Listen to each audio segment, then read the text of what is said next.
All doing? I hope आप लोग सब अच्छे से होंगे। मेरा नाम है अंकिता लाल। जैसा कि आप लोग जानते हैं, मैं आप लोग को एनसीईआरटी बायोलॉजी पढ़ा रही हूँ। आज हम लोग क्लास 8 के चैप्टर 7 पे हैं। ओके, क्लास 8 के चैप्टर 7 पे। तो यहाँ पे आज हम लोग पढ़ने वाले हैं एडोलेसेंस की उम्र पहुँचने की कहानी को। ठीक है, एडोलेसेंस का मतलब क्या होता है? इसका मतलब होता है किशोरावस्था। ये क्या होता है, ये क्यों होता है, इसी को हम समझेंगे। बट उससे पहले मैं आप लोगों से कुछ बात करना चाहती हूँ। देखो, जैसा कि ये एनसीईआरटी इनिशिएटिव है, ये फ्री इनिशिएटिव हम आप लोगों के लिए लाए हैं ताकि इससे आप लोगों की बेहतरी हो सके। बट क्या देखा जा रहा है कि आप लोग उतना एंथुसियाज्म नहीं दिखा रहे हो इस इनिशिएटिव के लिए। आप लोग इसको देखो, पढ़ो और इसको उतने ही इन्जॉयमेंट के साथ करो, क्योंकि मुझे पढ़ाना आप लोग को बहुत पसंद है, ऑनेस्टली बता रही हूँ। और मैं बहुत रिसर्च करती हूँ आप लोगों के लिए। मैं अलग अलग एग्ज़ाम्स देखती हूँ, अलग अलग टॉपिक्स देखती हूँ। उससे मुझे पता चलता है कि क्या रेलेवेंट है। क्योंकि देखो, हर कुछ आप नहीं पढ़ सकते, इतना अथाह सा आपके पास सिलेबस है। लेकिन अगर आप टारगेट कर सको ना, और कोई बता दे कि क्या टारगेट करना है, कैसे पढ़ना है, तो वो बहुत हेल्पफुल हो जाता है। यही मेरा रोल है यहाँ पे। मैं आप लोगों के लिए बहुत सारे एग्जाम रिसर्च करती हूँ, लेटेस्ट पैटर्न देखती हूँ और वहाँ से क्वेश्चंस और टॉपिक लेकर आती हूँ। ठीक है, तो मैं अपना पूरा होल हार्ट देती हूँ आप लोगों के लिए। तो आप लोग भी थोड़ा इसको एंथुसियाज्म दिखाएं। हमें कैसे पता चलेगा आप एंथुसियाज्म दिखा रहे हैं? जब हमें पता चलेगा आप सेशन लाइक कर रहे हो, आप व्यूज़ आ रही हैं, या फिर आप किसी तरह से इसको देख रहे हो। ठीक है, क्योंकि मेरी भी तो लिमिटेशन है। रिव्यू होगा, बोला जाएगा मुझे कि सीरीज़ ख़त्म करते हैं, तो कुछ नहीं होगा, सीरीज़ ख़त्म करना पड़ेगा। बट मैं ऐसा नहीं चाहती। तो आप लोग प्लीज़ मुझे कमेंट सेक्शन में बताएं कि एज मच अभी तक आप लोगों को ये सेशन कितना पसंद आ रहा है। मैं आप लोगों के ये फीडबैक जानना चाहती हूँ, और ये बताएं चाहते हैं कि नहीं कंटिन्यू होना। बिकॉज मैं आप लोगों के लिए पूरी तरह से रिसर्च करने के लिए रेडी हूँ, और पढ़ाना भी मुझे पसंद है। तो आप लोग ये चीज़ बताएं। एंड और अगर आप लोग चाहते हैं कि ये कंटिन्यू हो, तो प्लीज़ इसको थोड़ा शेयर भी कर दें इस सेशन को, एंड लाइक भी करें। इससे कुछ नहीं होगा, मुझे थोड़ी अप्रिशिएशन मिलेगी और आपको बहुत सारा फ़ायदा। ठीक है, और हम हमेशा आपके लिए खड़े हैं। बस आप लोग बताएं आपको क्या करना है। BCW हमेशा आपके साथ खड़ा है। तो बस यही कुछ बातें करनी थी। बट अब सीधे टॉपिक पे पहुंचते, क्योंकि मेरा फोकस है आप लोगों को पढ़ाना और बीच बीच में थोड़ा बहुत एंटरटेन कर देना। बिकॉज क्यों, बोरिंग नहीं होनी चाहिए ना क्लास। चलो, तो जब हम लोग reaching the age of adolescence की बात करेंगे, तो इस चैप्टर के बारे में बता दूं, ये चैप्टर एज सच प्रीलिम्स के लिए उतना इंपॉर्टेंट नहीं है, क्योंकि ये रिप्रोडक्टिव सिस्टम जैसे पहले मैंने पढ़ाया है उसका बहुत इंपॉर्टेंस है। ये उसका कंटिन्यूएशन है, उसी का आगे बढ़ाया गया है इसमें। लेकिन आप देखो, सिर्फ प्रीलिम की तरफ मत सोचो किसी भी एग्जाम को। अगर ये एनसीईआरटी हम आपको पढ़ा रहे हैं, तो आपको कल को मेंस भी तो देना है ना, इंटरव्यू भी तो देना है ना। इस चैप्टर से उसका आपके लिए बेस क्रिएट होके आएगा। आप अगर रिप्रोडक्टिव हेल्थ होता है, रिप्रोडक्टिव डिजीजेस होती हैं, ये सारी चीज़ें अगर समझना चाहते हो, तो आप लोगों को इसको समझने के लिए इस चैप्टर आपका बेस की तरह काम करेगा। ठीक है, और इसमें आगे जब मैं हार्मोन्स पढ़ाऊंगी, तो हाँ, वो आपको एज इट इज़ एग्जाम में दिख जाएगा। प्रीलिम्स की बात कर रही हूँ, तो है ना, किसी भी चीज़ को एक पार्ट में मत देखो, अपनी दृष्टि को ना एकदम वाइड करो। ठीक है, और हर टॉपिक को देखो। तो हम प्री मेंस इंटरव्यू सब देखेंगे। मैं एक्स्ट्रा इन्फॉर्मेशन भी बताऊंगी, कुछ कुछ करेंट अफेयर भी बता दिया करूँगी। आप लोगों के लिए ही मैं यहाँ पे खड़ी हूँ हर वक्त। चलो, तो reaching the age of adolescence की बात करी जाए, तो देखो, इससे पहले हमने रिप्रोडक्शन पढ़ा। अगर रिप्रोडक्शन एक इंपॉर्टेंट फीचर है जिंदा रहने की, लिविंग ऑर्गेनिज्म का एक इंपॉर्टेंट फीचर है, लेकिन वो तब तक नहीं होगा ना जब तक आप एक सर्टेन उम्र सीमा पे नहीं पहुंचोगे। और वही उम्र सीमा होती है किशोरावस्था, एडोलेसेंस। ठीक है, तो वो जो सर्टेन एज होती है जिसपे ह्यूमन रिप्रोड्यूस कर सकते हैं, उसी को एडोलेसेंस कहते हैं। बहुत सारी चेंजेस होती हैं बॉडी में, ह्यूमन बॉडी में, तब तक जब तक ह्यूमन बॉडी केपेबल ना हो जाए, रिप्रोडक्शन करने के लायक ना हो जाए। तो वही चेंजेस को हम यहाँ पे पढ़ेंगे, कैसे होता है, क्यों होता है, सब कुछ देखेंगे। चलो, तो एडोलेसेंस और प्यूबर्टी की बात जैसे की जाए, तो एडोलेसेंस क्या है? सिंपल सी बात भाषा में अगर मैं कहूँ, तो हमारे शरीर में बहुत सारी चेंजेस होती हैं, बहुत सारा बदलाव आ रहा होता है हमारी बॉडी में। वो क्यों बदलाव आता है? ताकि हम रिप्रोड्यूस करने के लायक हो जाएं, हम परिपक्व हो जाएं रिप्रोड्यूस करने के लिए, रिप्रोडक्टिव मैच्योरिटी आ जाए। तो वही जो पीरियड ऑफ लाइफ होता है, उसको हम लोग एडोलेसेंस कहते हैं। लेकिन जो इसकी शुरुआत होती है, जहाँ से ये समय सीमा शुरू होती है, तब तक जब तक हमारा ऑर्गन परिपक्व ना हो जाए, उसको हम लोग प्यूबर्टी बोलते हैं। प्यूबर्टी शुरुआत हो गई, एडोलेसेंस वो पूरा पीरियड हो गया जिसमें आप मैच्योर कर रहे हैं, और जैसे ही मैच्योर करके फिर तो रिप्रोडक्टिव एज में ही आ जाओगे, है कि नहीं? चलो, तो सिंपल चीज यही चीज़ थी। अब देखो क्या होता है, जो ये एडोलेसेंस होता है, ये आपका शुरू होता है, इसकी भी एक उम्र होती है जिस पे शुरू होता है। ये बिगिन होता है 11 ईयर्स ऑफ एज में, अराउंड 11 ईयर्स, ठीक है। बायो में आप कभी नहीं कह सकते कि साइंस में कि एकदम से उसी टाइम होता है, वेरी करता है, ठीक है। और ये भी देखा गया है लड़कियों में, जो गर्ल्स होती हैं उनमें ये थोड़ा अर्ली ऑनसेट हो जाता है, थोड़ा अर्ली ये लोग प्यूबर्टी हिट कर जाती हैं, और जो बॉयज़ होते हैं वो थोड़ा लेट हिट करते हैं, ठीक है। इसी तरह के बनावट है, इसी तरह का हमारा शरीर है, ओके। अच्छा, ये चलता, ये शुरू तो हो गया, बट ये कब तक रहेगा एडोलेसेंस? इट विल लास्ट का मतलब रहेगा till what, till 18 to 19 years, क्योंकि इस टाइम तक इंसान सेक्सुअली मैच्योर हो जाता है, रिप्रोड्यूस करने के लायक हो जाता है, ठीक। तो ये हो गया आपका टाइम पीरियड जिसमें ये चलता है, एडोलेसेंस और प्यूबर्टी, ठीक है। ये हमने समझ लिया टाइम पीरियड। सब तो समय का ही खेल है ना, हर चीज़ का समय बना हुआ होता है, समय से पहले वक्त से ज़्यादा किसी को नहीं मिलता, लोग बोलते हैं ना, बट मैं पूरी तरह से इसमें तो नहीं मानती, पर फिर भी समय का एक इम्पॉर्टेंट रोल है, ठीक है। हर चीज़ का एक सही समय होता है, आपको बस लगे रहना होता है। जैसे एग्ज़ाम में भी आपको लगे रहना है, समय आपका भी आएगा, समय हमारा भी आता है। चलो, तो जब हम लोग प्यूबर्टी की बात करते हैं तो अब हम लोग जो नेक्स्ट इंपॉर्टेंट टॉपिक देखेंगे कि क्या क्या चेंजेस होती हैं इस टाइम। अब कोई चीज़ मैच्योर हो रहा है तो कुछ चेंजेस तो होंगी ही ना, बताती हूँ। ये जो चेंजेस होती हैं वो अलग अलग सेक्स में, यानी कि मेल में और फीमेल दोनों में अलग अलग चेंजेस होती हैं। वो क्या होती हैं हम देखेंगे, दोनों अलग अलग चेंजेस के थ्रू जा रहे होते हैं, अलग अलग, ओके। तो उसी को हम लोग यहाँ पे थोड़ा डिटेल में देखेंगे।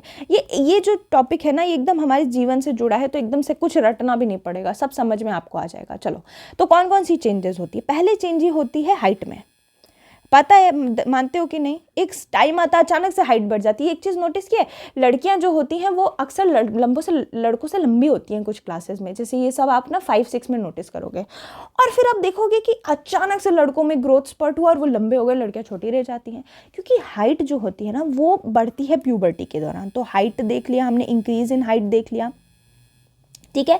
ये क्यों होता है, अब क्यों भी तो हम जानेंगे, क्योंकि जो हमारे बोन्स होते हैं ना, आर्म्स के, हाथ के, पाँव के, जो हमारी हड्डियां होती हैं ना, वो इलोंगेट हो जाती हैं इस उम्र में आकर। इस तरह का हमारा हार्मोन काम करता है, वो भी आगे बताऊंगी हार्मोन क्या है, कैसे काम कर रहा है, वो क्यों मदद कर रहा है इन सब चीज़ों में। कुछ भी ऐसे नहीं हो रहा था, हर चीज़ के पीछे क्यों है यहाँ पे।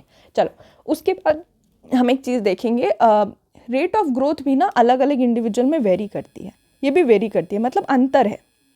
कैसे अंतर है? अंतर ये है कि कुछ जीन्स का भी रोल होता है। इससे क्लास से पहले मैंने आपको जीन्स के बारे में बताया था, हेरिडिटरी। कुछ लोगों की जीन्स जो होती है माता पिता से आती हैं, माता पिता लंबे होते हैं, थोड़े ज़्यादा लंबे हो जाते हैं, आप थोड़े कम लंबे हो जाओगे, या आप ज़्यादा लंबे हो जाओगे, वो थोड़े कम लंबे हो जाएंगे। तो ये बस बहुत फैक्टर्स हैं, फैक्टर्स होते हैं, ठीक है, बहुत सारे फैक्टर्स पे वेरी डिपेंड कर रहा होता है। दूसरी चीज़, हाइट के बाद हमने देखना है all part of the body grow at same rate. अच्छा, एक और चीज़ बता दूं, जितना पार्ट ऑफ बॉडी होता है वो सेम रेट पे ग्रो कर रहा होता है, ठीक है। सेम रेट पे नहीं ग्रो हो रहा होता है, I am so sorry, tongue slip हो गया। जो पार्ट ऑफ बॉडी वो सेम रेट पे, ऐसा ज़रूरी नहीं है कि ग्रो करे, नॉट नेसेसरी, ठीक है, ज़रूरी नहीं कि सेम रेट पे ग्रो करें। कुछ पार्ट जो हैं वो जल्दी ग्रो करेंगे, कुछ बाद में ग्रो करेंगे, सबका समय होता है, ओके। एक फन फैक्ट बताती हूँ मैं आप लोगों को, जो हमारा ह्यूमन बॉडी पार्ट होता है ना, जैसे कि ईयर, ठीक है, कान, नाक, बाल, हेयर, ये सारे ना जब तक ह्यूमन ग्रो एज पीपल है, जैसे जैसे आप बड़े होंगे ना ये भी बढ़ता रहता है। कभी सोचा था हमारे ईयर्स और नोज बढ़ते रहते हैं, जैसे जैसे उम्र बढ़ती है ये भी बढ़ते रहते हैं। तो यही देखो कितना अलग अलग है, ज़रूरी नहीं है, लेकिन हाइट को आप देखोगे एक टाइम बाद बार बार वो बढ़ता ही रहता है। चलो, हाइट देख ली हमने, और चीज़ें चलो हम लोग देखते हैं। उसके बाद हम लोग देखते हैं दूसरी चीज़ क्या आता है, बॉडी शेप में चेंज आता है कि नहीं। जैसे कि उम्र बढ़ती है, बॉडी शेप में चेंज आ जाता है। बॉडी शेप दूसरी चीज़ हो गई, एक मिनट, ये नंबर 2 है, दूसरी चेंज आती है बॉडी शेप में। पहला हाइट हो गया, दूसरी बॉडी शेप। बॉडी शेप का क्या चेंज आता है, आपने देखा है कि जैसे जैसे एडोलेसेंस आता है तो जो लड़कियां होती हैं उनका वेस्ट थोड़ा वाइड हो जाता है, कमर थोड़ी सी वाइड हो जाती है। वाइडर किसमें? गर्ल्स में होता है कि नहीं, ठीक है, ये देख लेते हैं, वाइड होने लगता है प्रोमिनेंटली लड़कियों में। और जो लड़के होते हैं उनमें जो उनका शोल्डर होता है वो वाइड होने लगते हैं, बॉयज़ में होता है कि नहीं। सबने देखा है, सबने नोटिस किया है। तो ये सारी कुछ चेंजेस हैं होती हैं। उसके अलावा एक बड़ा प्रोमिनेंट चेंज होता है जिनसे लड़के बड़े खुश होते हैं, वो है वॉइस चेंज। उनकी एक उम्र आ जाती है और वो देखते हैं भाई हमारा आवाज़ तो डीप हो गया है। ऐसा इसलिए होता है क्योंकि जो लैरिंग्स है, मैंने आपको पिछले क्लासेस में बताया था, लैरिंग्स जिसको हम लोग वॉइस बॉक्स बोलते हैं, ठीक है, थ्रोट में होता है हमारे, ये जो है इसकी वजह से इसका एक डेवलपमेंट होता है, इसमें भी हार्मोन का रोल होता है, डेवलपमेंट होता है। और इस वजह से जो लड़के हैं उनका आवाज़ जो है वो थोड़ा सा विजिबली क्या बोल सकते हैं, हॉर्स साउंड बोलते हैं उसको, हॉर्स हो जाता है थोड़ा, ठीक है। और लड़कों में इसको एडम्स एप्पल बोलते हैं, ठीक है, एडम्स एप्पल, क्योंकि क्या होता है ना, लड़कों में ये थोड़ा बाहर की तरफ दिखना शुरू कर जाता है, ठीक है, तो उसको एडम्स एप्पल बोलते हैं। और लड़कियों में क्या होता है, लड़कियों में इतना विजिबल नहीं होता, लैरिंग्स जो है वो लड़कियों में उतना विजिबल तो नहीं होता, बाहर की तरफ नहीं दिखता, not that visible, okay, not that visible. लेकिन लड़कियों का जो वॉइस होता है ना वो हाई पिच्ड हो जाता है, बहुत हाई, वो मतलब ऐसे चीखेंगी तो भाई, ओपेरा सिंगर को आपने सुना है कभी गाते हुए, उनके ओपेरा सिंगर जब गाती है ना तो कांचें टूट जाती हैं, इतना हाई पिच होता है, ओके। तो ये कुछ चेंजेस होती हैं, वॉइस में चेंज आता है।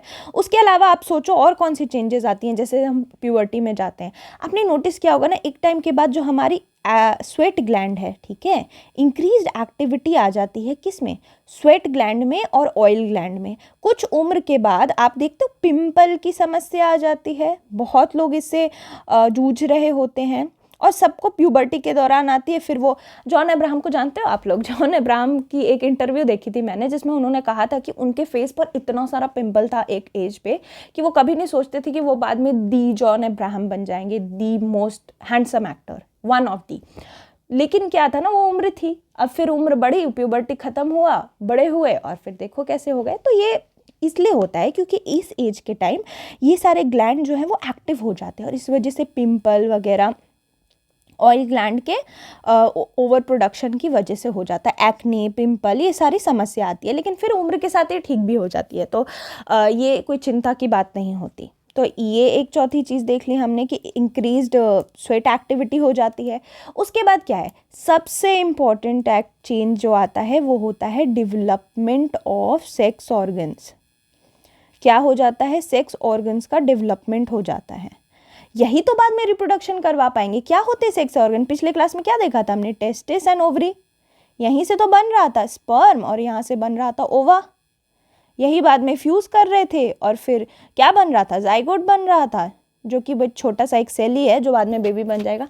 तो यही दोनों का डेवलपमेंट नहीं होगा तो कैसे होगा रिप्रोडक्शन। तो ये सबसे इंपॉर्टेंट है कि डेवलपमेंट ऑफ सेक्स ऑर्गन हो जाएगा। उसके अलावा एक और चीज़ जिस पे हम ध्यान नहीं देते हैं वो ये है कि यही वो उम्र है जिसमें एक मेंटल, इंटेलेक्चुअल और फिर क्या बोलते हैं, इमोशनल मैच्योरिटी आती है, इमोशनल परिपक्वता आती है। इसका बहुत बड़ा रोल है। मैं बोली थी ना, ये चैप्टर जो है ना आपको प्री से भी ज़्यादा मेंस वगैरह में बहुत काम आएगा। सोचो, ये अगर ये इतना इम्पॉर्टेंट पीरियड है इमोशनल, मेंटल इंटेलेक्चुअल मैच्योरिटी का, तो अगर इस समय इंसान अपने आप पे रिफ्लेक्ट करना शुरू करता है अपनी चीज़ों पे कि वो क्या है, कैसे है, क्यों है ऐसा, और इस वजह ही इस समय बहुत ज़रूरत होती है पेरेंट्स से खुल के बात करने में, ठीक है, ताकि जब आप खुल के बात करते हो इस वक्त अपने पेरेंट्स से, अपनी चीज़ों को, अपनी समस्या को, और अपने दोस्तों से भी, इसी टाइम ना पीयर प्रेशर में बच्चे आ जाते हैं और किसी ड्रग एडिक्शन, ये सारी चीज़ों में फंसने का चांस होता है। इस समय आपको ओपन टॉक करने की ज़रूरत है, सोचने की, क्योंकि आप इनसिक्योर हो जाते हो इस टाइम पे। तो ये बहुत एज अ पेरेंट और एज अ सोसाइटी ये बहुत वल्नरेबल पीरियड होता है सबके लिए, सोसाइटी के लिए। इस पीरियड में अगर आप बच्चों की अच्छी सी ट्रेनिंग की जाए, अवेयरनेस दिया जाए, तो एक बहुत अच्छा डेमोग्राफिक डिविडेंड जो इंडिया को कहते हैं, हमारा पॉपुलेशन है, उसको डेमोग्राफिक डिविडेंड में बदला जा सकता है अगर इस समय उनको अच्छे से शेप कर दिया जाए। जैसे वो मटका होता है ना, कच्ची मिट्टी होती है, उसको आप जैसे शेप करो वैसे ही वो बड़ा होगा। तो यही वो कच्चा मटका वाला शेप का समय होता है। तो ये बहुत इंपॉर्टेंट चीज़ है जो हम भूल जाते हैं कि ये मैच्योरिटी भी हो रही होती है, ठीक है। तो इस तरह से हमने ये वाली चीज़ें देख ली कि क्या क्या चेंजेस होते हैं। इंटरेस्टिंग चेंजेस है बॉडी की ये, ठीक है। तो आपने ये चीज़ याद रखना, इस समय ही बच्चों पे थोड़ा खासा ध्यान, स्पेशल अटेंशन टू किड्स देने की ज़रूरत है। मानते हैं कि नहीं आप लोग? चलो, तो इस तरह से ये वाला टॉपिक इसलिए मैं कह रही थी कि बहुत ऐसे को रिलेटेड, इंटर रिलेटेड है। चलो आगे बढ़ते हैं। अभी देखो मैं आपके लिए पिक्चर भी लेकर आई हूँ। ये देखो किस तरह से 10 से 13 साल की उम्र में, और लड़कियों में थोड़ा जल्दी 9 से 11 साल की उम्र में किस तरह से ग्रोथ आ जाती है, किस तरह से अचानक से शोल्डर ब्रॉडन हो जाता है, वेस्ट नैरो हो जाता है। तो ये कुछ चेंजेस हैं। अब हम लोग देखेंगे सेकेंडरी सेक्सुअल कैरेक्टर, ये होता क्या है। देखो टेस्टिस ओवरी के बारे में हमने देखा था कि ये रिप्रोडक्टिव ऑर्गन्स है, ठीक है, रिप्रोडक्शन करवा रहे मेन वाले, मेन रिप्रोडक्टिव ऑर्गन्स थे ये, मेन। ओके, मान रहे थे हम लोग, इनका मेन काम था, इनका काम था गैमेट प्रोड्यूस करना, जिसको सेक्स सेल्स भी बोलते हैं, स्पर्म और ओवा। लड़कियों में लेकिन ये जो है ये होते हैं मेन कैरेक्टर, बट कुछ सेकेंडरी कैरेक्टर्स भी आने स्टार्ट हो जाते हैं। बहुत ज़रूरी है ये सेकेंडरी कैरेक्टर जानना, क्योंकि अगर ये नहीं पता हो तो इनसिक्योरिटी हो सकती है। देखो बताती हूँ कौन कौन से। पहला तो ये लड़कियों में ब्रेस्ट डेवलपमेंट स्टार्ट हो जाता है प्यूबर्टी के दौरान, और लड़कों में फेशियल ग्रोथ, दाढ़ी मूंछ आने लग जाती है। और फिर लड़के इसी टाइम बड़े वो हो जाते हैं कि मेरी दाढ़ी इतनी बड़ी है, मेरी छोटी है, फिर किसी को कबीर सिंह बनने का मन कर जाता है, कोई कुछ करना लग जाता है। तो क्योंकि इस समय शौक होता है कि थोड़ा अच्छा दिखे, और लड़कियां थोड़ी सी इनसिक्योर होती है क्योंकि उनका बॉडी ग्रोथ होने लगता है, तो वो थोड़ी इनसिक्योर हो जाती है अपनी बॉडी में, but that's completely normal. Okay, तो ये वाली चीज़ें जो है इसको सेकेंडरी सेक्सुअल कैरेक्टर करते हैं। और ये क्यों है ही क्यों, ये बने क्यों है? एक तो ये डिस्टिंग्विश करवा देते हैं मेल को फीमेल से, कौन मेल है कौन फीमेल है उसमें अंतर जो है वो इसी से पता चलता है। सेकेंडरी सेक्सुअल कैरेक्टर अंतर बताता है। और दूसरी चीज़, इनका दूसरा रोल भी है, जैसे ये बताता है कि आपके जो हॉर्मोन्स हैं जिनका काम है पूरी तरह से इस रिप्रोडक्शन को देखना, ये पूरा जो साइकिल चल रहा है वो सही से काम कर रहे हैं। जैसे आपको मैं बता दूँ, एक बीमारी होती है जिसको PCOS बोलते हैं, पॉलीसिस्टिक ओवेरियन सिंड्रोम, ठीक है, पॉलीसिस्टिक ओवेरियन सिंड्रोम। ये लड़कियों में आजकल बहुत ज़्यादा देखा जाता है। ओके, ये जो है वो थोड़ा एक लाइफस्टाइल डिजीज़ बनता जा रहा है ये, बट इसके बहुत ज़्यादा नंबर बढ़ गई। इससे क्या होता है कि लड़कियों में मुस्टैच और बियर्ड आनी स्टार्ट हो जाती है, मतलब अनयूजुअल फेशियल हेयर का ग्रोथ होने लग जाता है। तो ये क्या होता है, उनकी ओवरी में सिस्ट बन जाता है। सिंपल सी बात है, अगर सिंपल भाषा में तो पॉलीसिस्ट, पॉली माने बहुत, सिस्ट माने सिस्ट। सिस्ट क्या होता है ना कि ढेर सारे जो सेल्स हैं वो एक जगह जमा हो जाते हैं, और वहाँ पे वो जो है वो हार्मफुल हो जाते हैं, ठीक। तो बहुत सारे सिस्ट बन जाते हैं, और ओवरी ढंग से काम नहीं, ओवरी का काम तो एग बनाना है, लेकिन अगर सोचो वहाँ सिस्ट बन जाएगा तो एग बना पाएगा नहीं। तो इससे क्या होगा, जो शरीर में चीज़ें होनी चाहिए उसका उल्टा होने लगेगा। लड़कियों में हार्मोनल फ्लक्चुएशन आ जाता है, उनकी पीरियड्स टाइम पे नहीं आती, चेहरे पे खूब सारा ऐसे क्या बोलते हैं, चेहरे पे अनयूजुअल फेशियल हेयर का ग्रोथ होने लग जाता है, लड़कियों में पीरियड्स इरेगुलर हो जाते हैं। तो ये क्या चीज़ें हैं, ये चीज़ें जो हैं ये प्रॉब्लम है, ठीक है, ये प्रॉब्लम है। और ये बताती हैं यही चीज़ कि आपके अंदर जो सेकेंडरी सेक्सुअल कैरेक्टर्स है वो आपको एक इंडिकेटर की तरह काम करती हैं, ठीक है, इंडिकेटर की तरह काम करती हैं कि आपका रिप्रोडक्टिव हेल्थ गुड है जी, स्टार है वैसा। चलो ये हम समझ गए। अब हॉर्मोन्स, ये है आपका यहीं से प्रीलिम्स का मसाला। ओके, यहाँ से प्रीलिम्स का मसाला है, राइट, कि हार्मोन का क्या रोल है रिप्रोडक्टिव फंक्शन में। यहाँ से हम लोग समझेंगे हार्मोन। देखो पहले मैं एक चीज़ बता दूँ आपको, अगर एक लिविंग ऑर्गेनिज्म है, ठीक है, तो उसको जिंदा रखने में दो फैक्टर्स मदद कर रहे होते हैं, एक एक्सटर्नल फैक्टर, एक इंटरनल फैक्टर, ठीक है। एक्सटर्नल फैक्टर में क्या हो गया, आपको एक सर्टेन टेम्परेचर चाहिए, ठीक है, जिसमें आप सर्वाइव कर सकते हो, आपको फूड बाहर से मिल रहा है तो वो आपकी बॉडी में ग्रोथ करवा रहा है। इंटरनली आपका बॉडी कैसे सर्वाइव करता है, तो उसमें इंटरनल में आता है हार्मोन। हार्मोन्स कुछ नहीं है, हार्मोन्स है कुछ केमिकल सब्सटेंस जो हमारी बॉडी के अंदर ही बनते हैं, ठीक है, हमारे बॉडी के ऑर्गन्स ही बना रहे होते हैं, जो हमारे बॉडी के ऑर्गन्स हैं वही ये बना रहे होते हैं, ये केमिकल सब्सटेंसेस। और ये जो है वो पूरा जो हार्मोन का सिस्टम है ना, उसको हम लोग एंडोक्राइन सिस्टम बोलते हैं। क्या बोलते हैं? एंडोक्राइन सिस्टम, ठीक है। और जो ग्लैंड्स होती हैं जो ये हार्मोन बना रही होती हैं उनको एंडोक्राइन ग्लैंड बोल देंगे। तो हार्मोन एंडोक्राइन सिस्टम एक ही चीज़ है। ओके, तो ये जो हार्मोन्स हैं वो पूरे बॉडी के हर एक फंक्शन को कंट्रोल करते होते हैं, आप लोग सोच नहीं सकते उतना इम्पोर्टेंट है ये, ठीक है, हार्मोन्स। तो देखो जो मेल हार्मोन है उसको हम लोग बोलते हैं टेस्टोस्टेरोन। अगर ये ना हो तो लड़कों के अंदर रिप्रोडक्टिव साइकिल नहीं चलेगा, उनका बॉडी सही से काम नहीं करेगा, बहुत रोल है इसका। तो जब कोई लड़का प्यूबर्टी हिट करता है तो उसके अंदर टेस्टोस्टेरोन का फॉर्मेशन शुरू हो जाता है। ये लड़कों में वो चेंजेस लेकर आता है जिसकी हम बात कर रहे थे। लड़कियों में जो हार्मोन होता है उसको हम लोग ईस्ट्रोजन बोलते हैं। क्या बोलते हैं? ईस्ट्रोजन। और लड़कियों में वही ब्रेस्ट डेवलपमेंट हो गया। ब्रेस्ट क्या है? ये एक मेमरी ग्लैंड है, ये मिल्क सिक्रीशन में मदद करते हैं, ठीक है। तो ये वाली चीज़ हो गई। अब ये अगर हम हार्मोन पढ़ रहे हैं तो वो कहीं से निकलते तो होंगे, कहीं से सिक्रीट होते होंगे। उस ग्लैंड जहाँ से ये सिक्रीट होते हैं उसको पिट्यूटरी ग्लैंड बोलते हैं। ये हमारे ब्रेन में होता है। ओके, ब्रेन में कहाँ? बेस ऑफ द ब्रेन में होता है। कहाँ पे? Base of your brain. छोटा सा ये तो ग्लैंड होता है, एकदम पी साइज़ का। Base of your brain P size gland होता है, मटर के दाने के समान इतना छोटा होता है। बट अगर ये ना होना, एक हार्मोन इधर उधर हो गया ना भैया, पूरा शरीर गोल हो जाएगा। ये देखो। और हाइपोथैलेमस जो होता है ना, इसको कंट्रोल कर रहा होता है ये पिट्यूटरी ग्लैंड को। हाइपोथैलेमस भी ब्रेन में ही होता है। ये पिट्यूटरी का मास्टर ग्लैंड है, ठीक है। ये मास्टर ग्लैंड बड़े एग्जाम्स में आता है, ये मास्टर ग्लैंड, ठीक है। ये पिट्यूटरी को मास्टर है तो क्या है? मास्टर जी क्या करते हैं? कंट्रोल ही तो करते हैं बच्चों को। तो वैसे ही हाइपोथैलेमस जो है वो पिट्यूटरी को कंट्रोल कर रहा होता है। पिट्यूटरी से बहुत सारे हार्मोन निकलते हैं। हार्मोन में हमने देख लिया टेस्टोस्टेरोन, ईस्ट्रोजन, उसके अलावा भी बहुत हार्मोन्स है। ACTH होता है, LSH, FSH, ये सारे हार्मोन्स होते हैं। बट इतना डिटेल में अभी जाने की ज़रूरत नहीं है। ये थोड़ा ज़्यादा आप लोगों के लिए वो हो जाएगा, ज़्यादा ब्रेन गेम हो जाएगा। अभी नहीं, एक one thing at a time, एकदम आराम आराम से पढ़ेंगे। चलो, तो देखो, वो जो ऑर्गन जहाँ से निकल रहा है ये सारा ग्लैंड, तो उसको हम लोग एंडोक्राइन ग्लैंड बोल रहे हैं। तो वो कोई स्पेशल नहीं होता है। जैसे जो टेस्टिस है, ठीक है, वहाँ से हार्मोन निकल रहा होता है। ओवरी से हार्मोन निकल रहा होता है। हमारे अलग अलग बॉडी के अलग अलग ऑर्गन्स हैं जिससे हार्मोन्स निकल रहा होता है, ठीक है। तो हमारे ऑर्गन जो है वो एंडोक्राइन ग्लैंड का भी काम करते हैं। बताएंगे कौन कौन से हैं। चलो, पहला अब हम लोग बात करें reproductive phase in the life in humans. Reproductive phases जो ह्यूमन की लाइफ में वो क्या क्या हैं? तो देखो, एडोलसेंट जो है वो, एडोलसेंट जो बच्चे होते हैं वो केपेबल हो जाते हैं रिप्रोडक्शन के जब उनकी टेस्टिस और ओवरी से गैमेट निकलने लगता है। तो हमने पता ही कर लिया, ठीक है।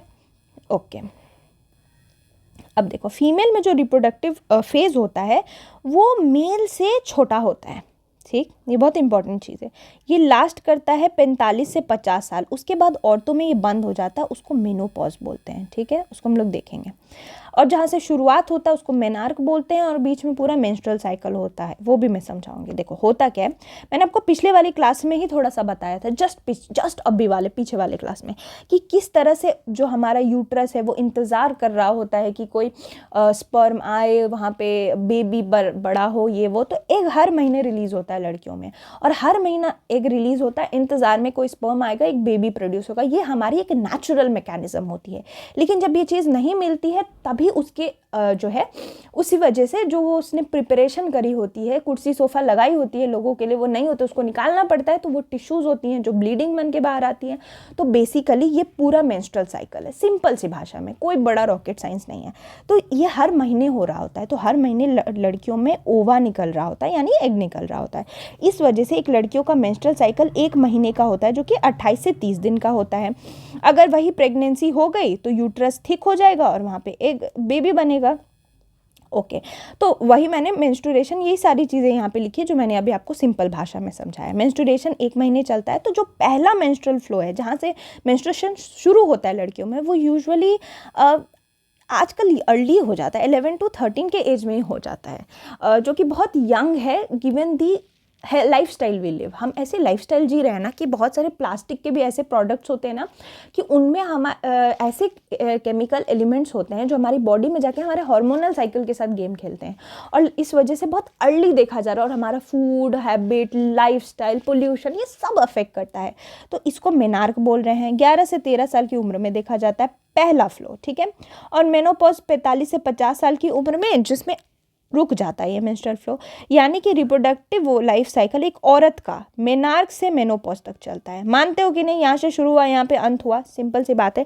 एक चीज़ बता दो, जब मेनोपॉज हो जाता है तो लड़कियों में ईस्ट्रोजन बनना बंद हो जाएगा। अब ज़रूरत तो है नहीं उसकी। तो इससे पे ना बोन में बड़ा फ़र्क पड़ता है। लड़कियों की बोन डेंसिटी कम होने लग जाती है। इसीलिए जब हमारी मॉम्स या फिर कोई भी हमारी फैमिली में 45 से 50 के एज में अगर हो, तो उन लोगों को बोलना चाहिए कि टू ड्रिंक मोर मिल्क, ठीक है, मिल्क ज़्यादा पिएं और कैल्शियम सप्लीमेंट्स लें, क्योंकि इस टाइम क्या होता है ना, इनके क्योंकि ईस्ट्रोजन का बहुत बड़ा रोल होता है विमेन में बोन की डेवलपमेंट के लिए, तो ऑस्टियोपोरोसिस नाम की बीमारी हो सकती है, इसीलिए थोड़ा एक्स्ट्रा ध्यान रखने की ज़रूरत है। ठीक है, ये सब कुछ एक्स्ट्रा चीज़ें मैं आप लोगों को बताती रहती हूँ, कल को कहीं दिख जाएगा पेपर में, और ऐसे भी लाइफ में भी पता होना चाहिए। तो ये ऐसे करके एक पूरा साइकिल चलता है। अब देखो, ये इस तरह से हमने ये समझ लिया कि किस तरह से मेनोपॉज ये वो चलता है, एस्ट्रोजन, हमने प्रेगनेंसी देख ली। अब हम लोग क्या देखेंगे, हाँ, एक चीज़ होती है जिसको हम लोग बोलते हैं एडोलेसेंट प्रेगनेंसी। एडोलेसेंट प्रेगनेंसी मतलब बहुत टीनेज प्रेगनेंसी जिसको बोलते हैं प्रेगनेंसी। हाँ जी, ये जो है ना यूएस में बड़ा प्रॉब्लम है। यूएसए में टीनेज प्रेगनेंसी बहुत होता है, और पहले इंडिया में पहले टाइम पे होता था जब चाइल्ड मैरिज होता था तब, बट नाउ इट्स बेटर। इसीलिए ना एक लीगल एज बनाई गई है जिस पे शादी होनी चाहिए, ताकि प्रेगनेंसी भी उसी टाइम हो सके, जो कि लड़कियों के लिए 18 साल है और लड़कों के लिए 21 साल है। ठीक है, फीमेल के लिए, फीमेल को मैं ऐसे भी बनाती हूँ, मेल को ऐसे भी, ये सिंबल है जो दे सकते हैं, तो आप लोग कंफ्यूज ना होएं। ठीक है, फिर भी मैं एफ और एम लिख देती हूँ। फीमेल के लिए 18 साल और मेल के लिए legal age to get married, क्योंकि माना जाता है कि marriage is the right time when somebody plans pregnancy, है कि नहीं। तो टीनेज प्रेगनेंसी क्यों बोला जाता है कि नहीं होना चाहिए, क्योंकि जो एडोलसेंट प्रेगनेंसी या टीनेज प्रेगनेंसी होती है ना, इस टाइम जो लड़कियां होती हैं they are not mentally and physically ready.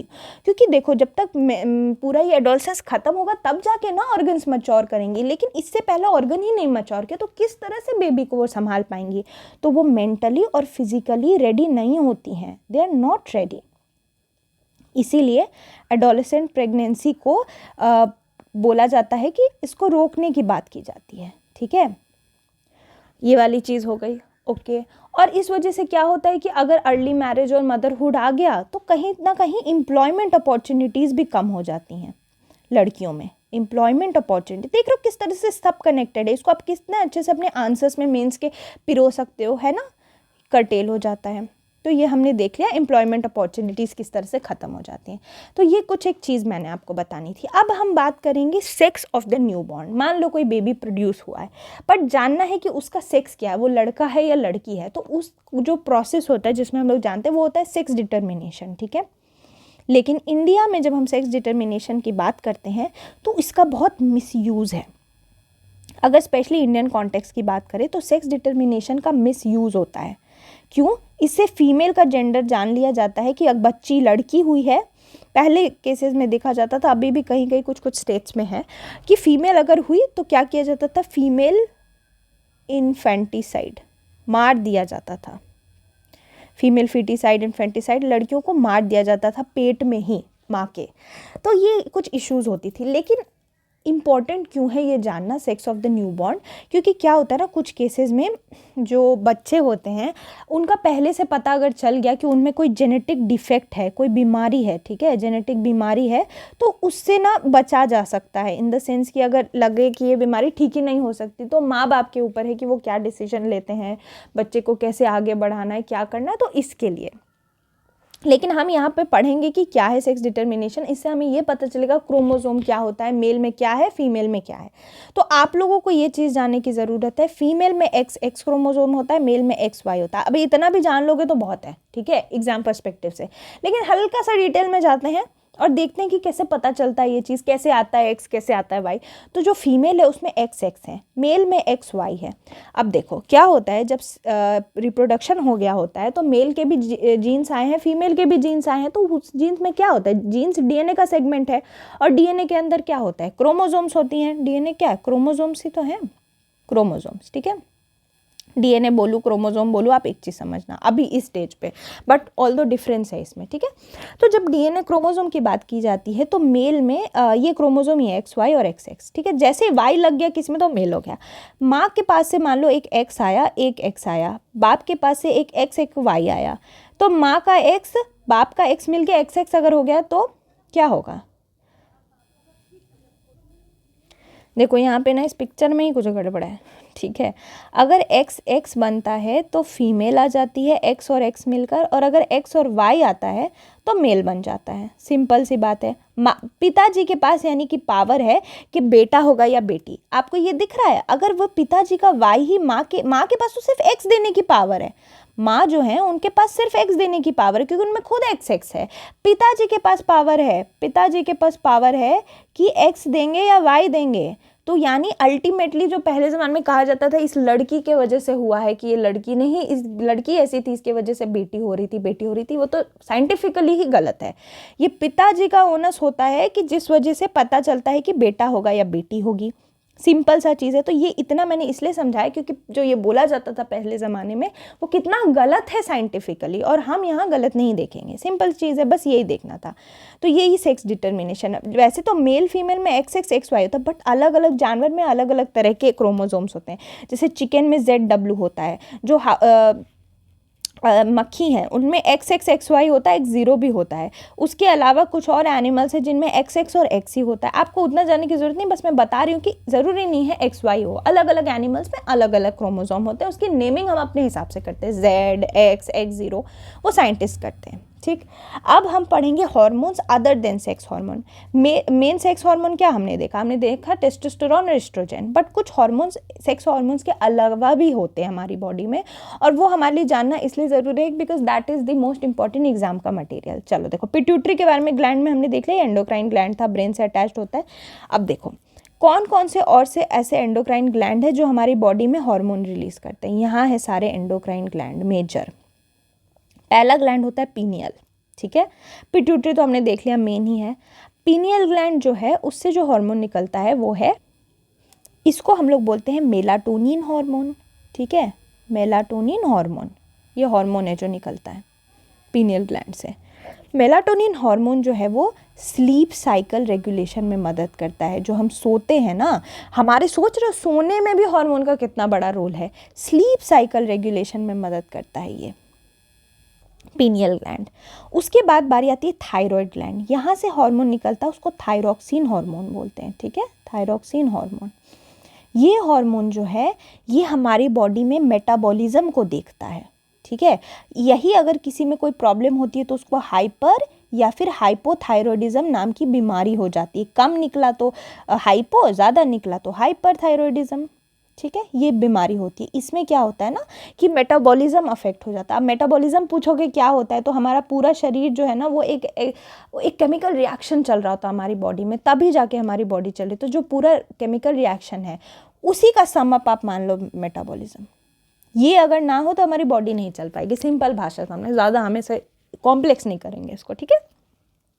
तो ज़्यादा अगर थायरॉक्सिन हार्मोन निकला तो हाइपरथायरॉयडिज्म, कम तो हाइपोथायरॉयडिज्म। ये दोनों बीमारी खराब है, क्योंकि अगर किसी के अंदर हाइपोथायरॉयडिज्म होती है तो उसके अंदर इतना कम थायरॉक्सिन हार्मोन होता है कि उसका बॉडी ढंग से काम ही नहीं कर पाता। डाइजेशन स्लो हो जाता है, सब स्लो हो जाता है, बहुत सारा वजन बढ़ जाता है, वेट गेन हो जाता है, डाइजेशन इशू हो जाती है सारी बॉडी में। तो ये हाइपो के वजह से। और वही हाइपर में क्या होता है, एकदम वेट लॉस, ऐसा होगा कि कुछ टिकेगा ही नहीं, इंसान अंडर वेट हो जाएगा। तो सोचो कितना इंपॉर्टेंट है ये हार्मोन। फिर अगर हम लोग बात करें इसकी एड्रिनल ग्लैंड और पैंक्रियाज की बात करें, चलो पहले पैंक्रियाज की बात करते हैं। तो पैंक्रियाज से हमारा निकलता है इंसुलिन।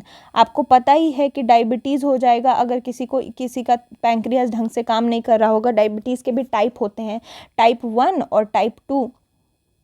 टाइप 1 जो होता है वो होता है आपका हेरिडिटरी, इसमें क्या होता है इंसुलिन निकल ही नहीं रहा होता है। टाइप 2 जो होता है वो सेकंड टाइप है, ये हेरिडिटरी नहीं होता है टाइप 2। इसमें क्या होता है ना कि बहुत खा लिया, ये लाइफस्टाइल की वजह से हो जाता है, ठीक। तो ये हमने देख लिया पैंक्रियाज का। अब हम लोग देखेंगे एड्रिनल। एड्रिनल ग्लैंड से जो हार्मोन निकलता है वो इसी से मिलता जुलता नाम है एड्रिनलिन। आपने सुना एड्रिनलिन रश हो गया, आपने सुना ही होगा ये नाम एड्रिनलिन रश। कुछ लोग होते हैं ना जिनको बड़ा बंजी जंपिंग, पैराग्लाइडिंग पसंद होता है, क्योंकि उनको वो पसंद होता है, वो डर और वो ये एक्साइटमेंट इन द लाइफ। तो वो एक्साइटमेंट वगैरह एड्रिनलिन से ही आती है, ठीक है। एक्साइटमेंट वगैरह वाली चीज़ें जो हैं एड्रेनलिन से आती है। और फिर टेस्टिस ओवरी तो हमने देख ही लिया। तो इस तरह से हमारे बॉडी में एंडोक्राइन ग्लैंड्स हैं, मेल में अलग फीमेल में अलग, और काम थोड़ा थोड़ा अलग होता है मेल फीमेल में अगर सेक्स हार्मोन की बात करें। यही था सबसे इंपॉर्टेंट पार्ट, ये हार्मोन वाला पार्ट। अब हम लोग देखेंगे role of hormone in other animals. Humans तो देख लिया हमने। अच्छा, जो फ्रॉग का इससे पहले वाले क्लासेस में मैंने आपको बताया था कि फ्रॉग के अंदर जो है ना लार्वा से अडल्ट, पिक्चर भी दिखाई थी पिछले क्लास में, किस तरह से लार्वा से अडल्ट बनता है। उस पूरे प्रोसेस को मेटामॉर्फोसिस कहते हैं, ये भी मैंने बताया था। मेटामॉर्फोसिस एकदम काया पलट, मैंने आप लोगों को बताया था, काया पलट हो जाती है पूरी तरह से, उसको ही बोलते हैं। तो फ्रॉग में जब वो छोटा होता है तो बिल्कुल ऐसे कीड़े जैसा मछली जैसा दिख रहा होता है उसका लार्वा, और बड़ा होकर वो पूरा फ्रॉग एकदम बदल जाता है, तो वो काया पलट हो जाती है उसमें। लेकिन इसके ये ऐसे नहीं हो रहा, उसमें भी हार्मोन होता है। कौन सा हार्मोन, ये आपको एग्जाम में दिख सकता है क्वेश्चन कि फ्रॉग में मेटामॉर्फोसिस किस हार्मोन की वजह से होता है, तो थायरॉक्सिन हार्मोन, तो ये इंपॉर्टेंट हो जाएगा। और ये थायराइड हार्मोन जो होता है ना, उसको आयोडीन, अगर आप किसको किसको गोइटर हो जाता है या फिर किसको थायराइड की इशू हो जाती है, जो ना आयोडीन की कमी होती है। आयोडीन हमें किससे मिलता है, आयोडाइज्ड नमक से, बोलते हैं ना आयोडाइज्ड सॉल्ट खाओ, क्योंकि ये नमक से मिलता है, बाहर से हम लेते हैं, ठीक है। तो ये अगर जिस पानी में आप आयोडीन डाल दोगे तो थायरॉक्सिन प्रोडक्शन होने लगेगा, तो वही वाली चीज़ है। फिर बारी आती है रिप्रोडक्टिव हेल्थ की, ठीक है। उसके बाद हम लोग बात करेंगे रिप्रोडक्टिव हेल्थ की। अभी देखो, रिप्रोडक्टिव हेल्थ बहुत इंपॉर्टेंट है। एक ह्यूमन का फिजिकल और मेंटल वेलबींग बहुत ज़रूरी है जाना। बोलते हैं ना mental health is equal important as physical health. हम मेंटल हेल्थ की बात करते हैं बट फिजिकल हेल्थ को इग्नोर मार देते हैं। नहीं, सॉरी, फिजिकल हेल्थ की बात करते हैं और मेंटल हेल्थ को इग्नोर मार देते हैं। नहीं, मेंटल हेल्थ भी इक्वली इंपॉर्टेंट है। इसलिए आप लोग भी अपने प्रिपरेशन के दौरान अगर कभी अकेला फील करो या लगे आपको कि कमी है कुछ ब्रेन में, तो अपने पेरेंट्स से, अपने दोस्तों से, अपने लव्ड वन से, अपने गर्लफ्रेंड से, बॉयफ्रेंड से, कोई भी जिसको भी आप क्लोज मानते हो उससे शेयर करो अपनी चीज़ें, बिकॉज मेंटल हेल्थ बहुत ज़रूरी है आप लोगों की ओवरऑल डेवलपमेंट के लिए, ठीक है। और इस एज में जो एडोलेसेंस की एज है, इसमें इंसान को हेल्दी रहने की ज़रूरत है। वैसे तो पूरी लाइफ ही ज़रूरत है, बट इस टाइम थोड़ी ज़्यादा। तो ना इस और किसी भी एज में इंसान को बैलेंस डाइट लेना चाहिए। जंक फूड, फलाना ढिमकाना, आइसक्रीम, चॉकलेट ठीक है, एक आध दिन खा लो, पर कोशिश करो कि थोड़ा ना सलाद वलाद रहे खाने में। जंक फूड ऐसे रेयरली ही खाएं, ऐसा है ना, स्विगी थोड़ा कम करो, बिरयानी कम मंगाओ, वैसा। चलो, तो हमने देख लिया पर्सनल हाइजीन का भी बहुत इंपॉर्टेंस होता है। पर्सनल हाइजीन क्या है, आप ब्रश सही से कर रहे हो कि नहीं, आप क्लीन रह रहे हो कि नहीं, ये सारी चीज़ें। अभी एक इंपॉर्टेंट चीज़ जो इस चैप्टर में वो है एड्स के बारे में दिया है। एड्स डिजीज़ के बारे में आप सबने सुना होगा। ये एक वायरस से होता है जिसको कहते हैं HIV, human immuno deficiency virus. इसके नाम से ही पता चल रहा है इम्यूनो डिफिशियंसी, यानी इम्यूनिटी की डेफिशिएंसी हो जाती है। इम्यूनिटी मैंने आपको पिछले क्लासेस में बताया था ना, रोग से लड़ने की क्षमता, रोग से लड़ने की क्षमता हमें इम्यूनिटी से मिलती है, हमारी बॉडी में होती है ये। और मैंने जब आपको वाइट ब्लड सेल्स WBC बताया था, तो मैंने आपको बताया था कि WBC में T लिम्फोसाइट और B लिम्फोसाइट होते हैं, कुछ सेल्स टाइप ऑफ WBC जो इम्यूनिटी में मदद करते हैं। T और B लिम्फोसाइट जो है यही बनाते हैं एंटीबॉडी, एंटीजन, मैंने आपको 2-3 बार बताया था। तो ये एंटीबॉडी वगैरह जो बनता है हमारी बॉडी में, ये इम्यूनिटी प्रोवाइड करता है, लड़ने की क्षमता रोग से। तो वही इम्यूनिटी, ये वायरस आते ही वो क्षमता खींच लेता है। अगर आपकी बॉडी से लड़ने की क्षमता ही खत्म हो गई तो एड्स से आप नहीं मरोगे।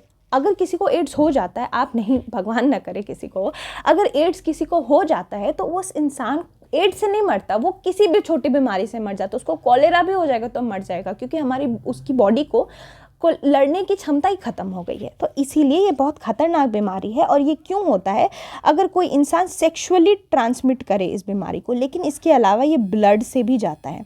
इस वजह से कहीं पे भी रक्तदान करने जाओ, कहीं भी जाओ, तो देखो कि सिरिंजेस नई हैं, ठीक है, कोई पुरानी सिरिंज नहीं यूज़ करें, वरना इन्फेक्शन से एड्स हो जाएगा, जो कि पूरी ज़िंदगी ही ख़त्म हो जाएगी। मौत के अलावा कोई क्योर नहीं है उसका, ठीक है। उसके अलावा ये हमने देखना है कि कुछ ग्लैंड, जैसे ऑयल ग्लैंड, सलाइवरी ग्लैंड जो है, वो किस तरह से ये सिक्रीशन करते हैं, तो डक्ट के थ्रू। एंडोक्राइन के ग्लैंड जो हार्मोनल ग्लैंड है, इसके बारे में हमने जाना ये कि ये हार्मोन जो रिलीज़ करते हैं वो डायरेक्टली रिलीज़ करते हैं ब्लड में, यानी कि अगर किसी ग्लैंड से हार्मोन निकल रहा है तो डायरेक्टली, अगर हमारा ब्लड वेसल से, तो खून में जाके मिल जाएगा, ठीक है। तो इसी वजह से एंडोक्राइन ग्लैंड्स को डक्टलेस ग्लैंड कहते हैं। यहाँ पे कोई डक्ट नहीं होता। डक्ट का मतलब ये हुआ कि ऐसा नहीं है कि ग्लैंड से कुछ निकला फिर एक लंबी सी पाइप जा रही है जो पहुँचा रहा है उसको ब्लड में, नहीं। लेकिन वही अगर आप sweat gland, oil gland, salivary gland की बात करो तो वहाँ पे छोटे छोटे छोटे डक्ट्स होते हैं जैसे हमारे स्किन के पास, तो वहाँ से क्या होता है, स्वेट निकलता है, ऑयल निकलता है, बट इसलिए एंडोक्राइन ग्लैंड को डक्टलेस बोलते हैं, याद रखना है, ठीक है। एंडोक्राइन ग्लैंड को डक्टलेस, कोई ऐसी तरीका नहीं होता, कोई पाइप नुमा स्ट्रक्चर या कुछ भी नहीं होता जो उसको कनेक्ट करा, डायरेक्टली जाता है, डायरेक्ट विदाउट डक्ट, ओके। तो इस तरह से हमने ये वाला चैप्टर किया, एक कंटिन्यूएशन ही था रिप्रोडक्टिव चैनल वो रिप्रोडक्शन का। तो अब थोड़ा ज़रा हम एनसीईआरटी में देख ले अगर हमने सब कुछ किया कि नहीं। ओके, हमने ये सारे कीवर्ड्स, हम कीवर्ड्स देखते करा कि नहीं, एडम्स एप्पल देख लिया, एड्रेनलिन देख लिया, larynx, puberty, sex hormones, target cell, testosterone, voice box, सब देख लिया।